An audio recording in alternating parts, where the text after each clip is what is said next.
So this video, apparently of a Gillum staffer that James O'Keefe just came out with, has the Gillum campaign commented on this? I've not seen if they've commented on it, but look, it wouldn't be surprising for Andrew Gillum and the people surrounding him to once again be lying to Florida voters.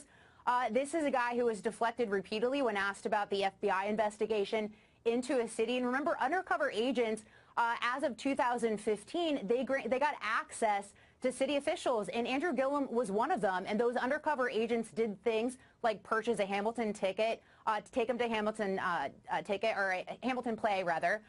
Took him on a boat tour around New York City. And then we recently come to find out that one of them also paid for a political fundraiser in connection to his upcoming gubernatorial bid. So that is new information. And so Andrew Gillum keeps saying he's not the target, which we don't know if he is, which we don't know if he isn't. But he's lied about things like the Hamilton ticket. And there's also or who paid for the Hamilton ticket. There's also the second probe into Andrew Gillum as well through the Florida Commission on Ethics, looking at the trips he's taken in 2016. And we have new information on that. It turns out that despite one of his spokespeople telling us a year ago that that was official business, it turns out that he actually took a campaign trip to Tampa and paid for it through one of his mayoral accounts.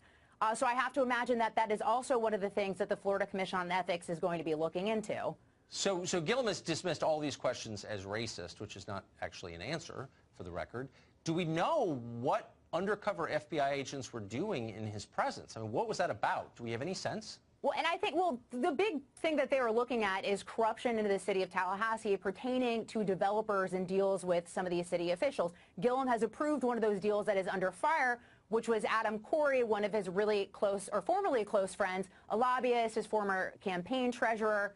So that guy we know is at the center and has been named in subpoenas. But Andrew Gillum keeps trying to deflect. But my question to him would be, if there's nothing nefarious going on, if the FBI didn't care about you, why did they go through the trouble of using undercover agents to grant access to you? And if you look at some of the things that former FBI agents have said publicly and in the news, they've said that something like that, to get access to a guy like Gillum, who is the mayor, they likely had to go to the DOJ to get approval. I mean, at least it's a fair question, and attacking other people as bigots is not a satisfactory answer. Right. Maybe just answer the question to be truthful. Yeah, maybe let's start there. Yeah, let's start there. Great to see you. Thank you, Tucker.